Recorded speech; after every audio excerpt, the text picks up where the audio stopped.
Train demon சீரீஸோட part 2 பார்க்கலாமா? Part 1 வந்து இந்த வீடியோவோட டெஸ்கிரிப்ஷனில் போய் கொடுக்குறேன், மறக்காமல் பாருங்கள். பார்ட் 1 பற்றி ஒரு ஒன்லைனில் சொல்லணுன்னா, ஒரு 4 ஃப்ரெண்ட்ஸ் ட்ரிப் போகலான்னு சொல்லி பிளான் பண்ணுறாங்க. பிளான் பண்ணி ட்ரெயின் டிக்கெட் எல்லாம் புக் பண்ணிடுறாங்க. ஆனால் அவங்க வேறு ட்ரெயினில் ஏறிடுறாங்க. அப்படி அவங்க ஏறின ட்ரெயின் வந்து ஒரு கோஸ்ட் ட்ரெயின். அந்த ட்ரெயினில் 2 டெமான் இருக்குது.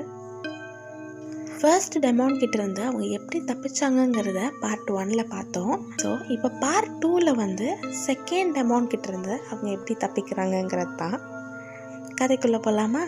ஃபர்ஸ்ட் டெமான் போனதுக்கப்புறம் அவங்க அப்போ தான் ரிலாக்ஸ் ஆகுறாங்க. அப்புறம் கொஞ்ச நேரம் அவங்களுக்கு பசிக்குது.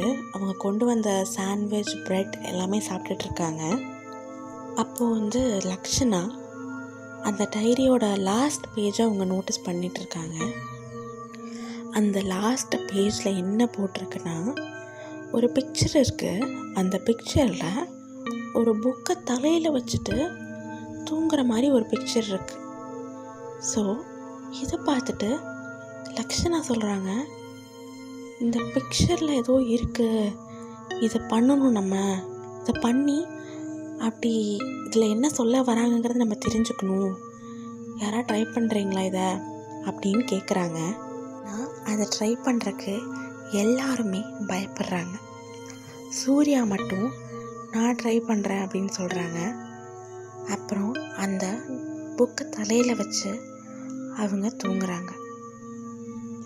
விவேக்கும் நிவேதாவும் வெளியே பார்த்துட்டே இருக்காங்க. அதாவது இது எந்த டைம் பீரியடு, ஏதாவது க்ளூ கிடைக்குதா அப்படின்னு சொல்லி. அப்புறம் அங்கே ஒரு மியூசிக் கேட்குது.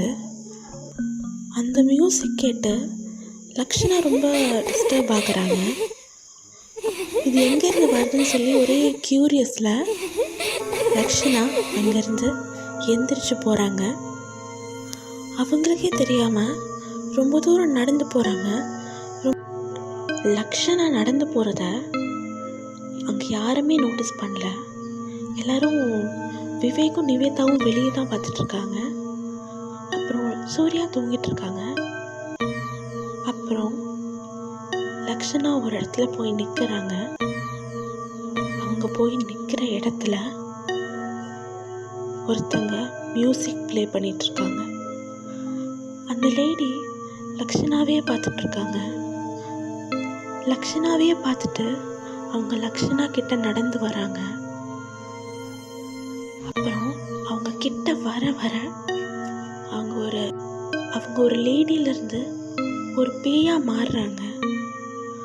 லக்ஷனாவால் அங்கேருந்து நகரவே முடியல. வெளியே போகணுன்னு எவ்வளோ ட்ரை பண்ணுறாங்க, ஆனால் அவங்களால முடியல.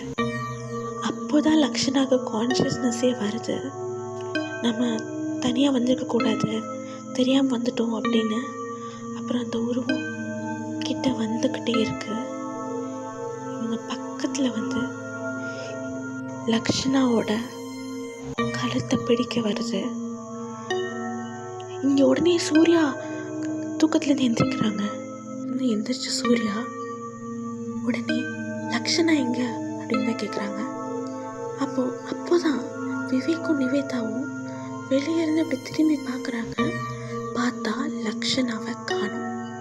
உடனே சூர்யா இதை கூட கவனிக்க மாட்டீங்களா அப்படின்னு சொல்லிட்டு அந்த ட்ரெயின் ஃபுல்லாக தேடுறாங்க, எங்கே லக்ஷனா அப்படின்னு சொல்லிட்டு. விவேக்கும் நிவேதாவும் அங்கேயே தான் இருக்காங்க. அப்போ சூர்யா தேட போகும்போது அங்கே 2 ஹாரன் சத்தம் கேட்குது. அதை கேட்டோன்னே சூர்யாவுக்கு புரிஞ்சிருச்சு, இப்போது அந்த டெமான் வரப்போகுது அப்படின்னு. ஹாரன் சத்தம் கேட்டோன்னே சூர்யா அங்கே அப்படியே நின்றுறாங்க. ட்ரெயின் அப்படியே நிற்குது. சூர்யாவால் அங்கேயே நிற்கவும் முடியல, போய் லக்ஷனாவை தேடணும்னு இருக்குது. அப்போது அந்த டெமான் வருது. சூர்யாவை பார்த்து நடந்து வருது. அப்போது சூர்யாவுக்கு லைட்டாக கை கால்லாம் நடுங்குது. ஆனால் அதை எப்படியும் மேனேஜ் பண்ணிவிட்டு அப்படியே நிற்கிறாங்க. மூச்சு கிட்ட வந்து அந்த டெமோன் பார்க்குது, ஐ டு ஐ பார்க்குது. அப்போது சூர்யா அசையாமல் அப்படியே இருந்தனால அந்த டெமோன் போயிடுது. ஒரு 2 நிமிஷம் கழிச்சு சூர்யா மறுபடியும் லக்ஷனாவை தேடி போகிறாங்க. இந்த ட்ரெயின் எடுத்தால் தான் அந்த டெமோன் போகும். 2 நிமிஷம் கூட இருக்காது, அந்த டெமோன் சூர்யா இருக்கிற இடத்த விட்டு போய் உடனே சூர்யா லக்ஷனாவை தேட போயிடுறாங்க. பார்த்தா லக்ஷனா மயக்கம் போட்டு விழுந்திருக்காங்க. அப்புறம் சூர்யா அவங்கள தூக்கிட்டு வராங்க. இங்கே விவேக்கும் நிவேதாவும் உட்கார்ந்த மாதிரி அப்படியே இருக்காங்க. அப்போ யாரோ பக்கத்தில் வந்து உட்காடுறாங்க. விவேக் வந்து அசையவும் இல்லை, இது சூர்யா தான் அப்படின்னு நினச்சிட்டு அப்படியே விட்டுடுறாங்க. ஆனால் கொஞ்ச நேரத்தில் கூட உட்கார்ந்த அந்த உருவம் விவேக் மூஞ்சி பக்கத்தில் வந்து பார்க்குது. அப்போதான் விவேக் தெரியுது, இது சூர்யா இல்லை, இது அந்த டெமோன் அப்படின்னு. உடனே சூர்யாவுக்கு அப்படியே வேர்க்குது. ஆனால் அந்த டெமோன் அவன் கண்ணையே பார்த்துட்ருக்கு. விவேக்கால பிளிங்க் பண்ணவும் முடியல, கண்ணை அப்படியே பார்த்துட்ருக்காங்க. கண்ணெல்லாம் அப்படியே ரெட் ஆகுது விவேக்கு. விவேக் கண்ணில் அப்படியே தண்ணியெல்லாம் அப்படியே நிற்குது. ஏன்னா ரொம்ப நேரம் கண் சிமிட்டாமல் இருந்தனால. அப்புறம் கரெக்டாக அந்த கண்ணில் இருந்து கண்ணீர் அப்படியே வருது வெளியே. அப்போ அந்த டெமோன் எந்திரிச்சு போயிடுது. Just miss. இல்லாட்டி இங்கே இருக்க பழைய சோல் கிடையாது, இது புது சோல் அப்படின்னு நினச்சி விவேக்க அந்த டெமோனோட உலகத்துக்கு கொண்டு போயிருக்கோம். அப்புறம் கொஞ்ச நேரத்தில் அந்த ட்ரெயினும் எடுத்துடுறாங்க. இப்போதான் விவேக் உயிரே வருது, அந்த டெமோன் போயிடுச்சு, நல்ல வேலை அப்படின்னு. அப்புறம் கொஞ்ச நேரத்தில் சூர்யாவும் லக்ஷனாவை தூக்கிட்டு வந்துடுறாங்க. லக்ஷனாவை முழிக்க வச்சு எல்லாரும் கேட்குறாங்க என்னாச்சு அப்படின்னு. அப்போதான் லக்ஷனா சொல்கிறாங்க, இந்த மாதிரி ஒரு கோஸ்ட்டை பார்த்தேன், ஆனால் அது ஒரு பொண்ணு மாதிரி தான் இருந்துச்சு. உடனே அது ஒரு கோஸ்ட்டாக மாதிரி என் கழுத்தெல்லாம் பிடிக்க வந்துச்சு. அப்புறம் என் காது கிட்ட வந்து ஒரு மாதிரி சத்தம் போட்டாங்க. அப்போ சூர்யா சொல்கிறாங்க, நான் அந்த புக்கில் படுத்திருக்கும்போது எனக்கு நிறையா விஷுவல்ஸ் வந்துச்சு. அதாவது இந்த ட்ரெயின் ஒவ்வொரு இடத்துலையும் நிற்கிற மாதிரி, அங்கே நிற்கிற இடத்துலலாம் வேறு வேறு வருஷம் மாதிரி இருக்குது. அப்போது கடைசியாக ஒரு ஸ்டாப்பில் நம்மலாம் இறங்குறோம். அதுக்கப்புறம் அந்த ட்ரெயின் அந்த டனலுக்குள்ளே போயிடுச்சு. ஆனால் நானும் லக்ஷனா மட்டும் இந்த ட்ரெயினில் மாட்டிடுறோம். அப்புறம் லக்ஷனா கழுத்தை யாரோ பிடிக்கிற மாதிரி அந்த கனவுல கண்டேன். அப்போ தான் எந்திரிச்சு பார்த்தா லக்ஷனாவை காணோம். அதுக்கப்புறம் தான் நான் இவளை போய் தேட போனேன் அப்படின்னு சொல்கிறாங்க. அப்போது அந்த ட்ரெயின் நிற்குது. எல்லாரும் பயப்படுறாங்க, மறுபடியும் அந்த டெமோன் வந்துடுமோ அப்படின்னு. ஆனால் அந்த ஹார்ன் சத்தம் கேட்காதனால அந்த டெமோன் வராது அப்படின்னு சொல்கிறாங்க. அந்த டெமோன் வராதுன்னு நினச்சிட்டு சூர்யா போய் ட்ரை பண்ணுறாங்க, இங்கேருந்து இறங்க முடியுதா அப்படின்னு சொல்லி. டோர்லாம் ஓப்பனாக தான் இருக்குது, ஆனால் அவங்களால வெளியே போக முடியல. ஒரு இன்விசிபிள் டோர் மாதிரி அந்த சைடு இருக்கிறதெல்லாம் தெரியுது. அந்த சைடு மக்கள்லாம் நடந்து போகிறாங்க. இந்த ட்ரெயின் ஒரு ரயில்வே ஸ்டேஷனில் தான் நின்றுருக்கு. நிவேதாலாம் உள்ளேருந்து கத்துறாங்க ஹெல்ப் அப்படின்னு சொல்லிட்டு. ஆனால் இவங்க கத்துறது எதுவுமே ட்ரெயினுக்கு வெளியே கேட்கவே இல்லை. இவங்க கையை வச்சு ஆக்ஷன்லாம் காமிக்கிறாங்க, ஆனால் எதுவுமே வெளியே யாருமே நோட்டீஸ் பண்ணல, யாருக்குமே கேட்கல. அப்புறம் நிவேதா நோட்டீஸ் பண்ணுறாங்க, ஒரு சின்ன பையன் அங்கே ஒரு படத்தோட போஸ்டர் ஒட்டுறான். போஸ்டரில் 2023 அப்படின்னு மென்ஷன் ஆகிருக்கு. அப்போ நிவேதா சொல்கிறாங்க, சூர்யா இங்கே வா, இங்கே 2023 போட்டிருக்கு, அதனால தான் நம்மளால் இறங்க முடியலையோ, அதனால தான் வெளியில் யாருக்குமே நம்மளுக்கு தெரியலையோ அப்படின்னு சொல்கிறாங்க. அப்புறம் அவங்க ட்ரை பண்ணுறதை விட்டுறாங்க. அந்த ஸ்டேஷன்லேருந்து அந்த ட்ரெயின் கிளம்பிடுது.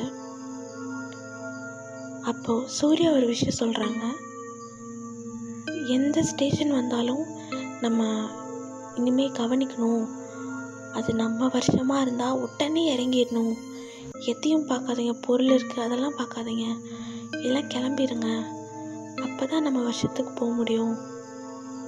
அப்புறம் அந்த கனவில் இன்னொன்றும் பார்த்தேன், லாஸ்ட் ஸ்டாப்பில் நம்ம இறங்கணும், அந்த ஸ்டாப்புக்கு அப்புறம் அந்த ட்ரெயின் அந்த டனலுக்குள்ளே போயிடுது. அப்போது அந்த லேடி, புக்கு கொடுத்த லேடி வந்து சொல்கிறாங்க, இந்த டனலுக்குள்ளே வந்துடாதீங்க, வந்தீங்கன்னா எங்களை மாதிரியே இங்கே இருந்துட வேண்டியது தான், எப்படியாவது தப்பிச்சிருங்க அப்படின்னு சொல்கிறாங்க.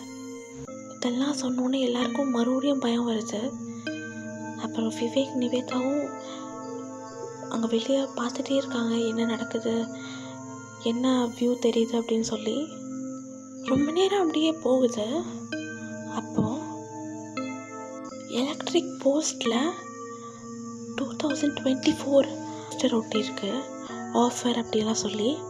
அதை பார்த்ததும் நிவேதா எல்லாத்துக்கிட்டையும் சொல்லிடுறாங்க, இன்னும் கொஞ்சம் நேரத்தில் நம்ம இறங்க போகிற அந்த ஸ்டேஷன் வரப்போது எல்லாம் ரெடியாக இருந்துக்கோங்க அப்படின்னு சொல்லிட்டு. இப்போ எல்லோரும் எக்ஸைட் ஆகிறாங்க, எப்படியாவது தப்பிச்சிடலாம் அப்படின்னு சொல்லிட்டு. அப்போது அந்த ஸ்டேஷனும் வருது. இவங்களும் அந்த கதவுக்கிட்ட போயிட்டு இறங்கலான்னு பார்க்குறாங்க. அப்போது இவங்களால இறங்க முடியல. அதே மாதிரி ஒரு இன்விசிபிள் டோர் இருக்குது. அப்போ எல்லோரும் டென்ஷன் ஆயிடுறாங்க, இனிமேல் இறங்கவே முடியாது, எப்படியா வெளியே போகணும் அப்படின்னு. அப்போ லக்ஷனா அந்த புக்கெல்லாம் புரட்டி பார்க்குறாங்க. அப்போது அங்கே ஒரு அந்த டைரியோட பின்னாடி அட்டையில் இட்டாலியன் வேர்ட்ஸ்லாம் எழுதியிருக்கு. ஆனால் இது என்ன பண்ணுறதுன்னே தெரியல, இது எப்படி படிக்கிறது எதுவுமே தெரியல. அப்போது அந்த புக்கை கொடுத்த லேடி ஒரு கோஸ்ட் உருவத்தில் வராங்க. வந்து அந்த கோஸ்ட் உருவத்தில் வந்தோன்னே எல்லாரும் பயப்படுறாங்க. அப்புறம் அவங்க நிவேதாவோட உடம்புக்குள்ளே போகிறாங்க.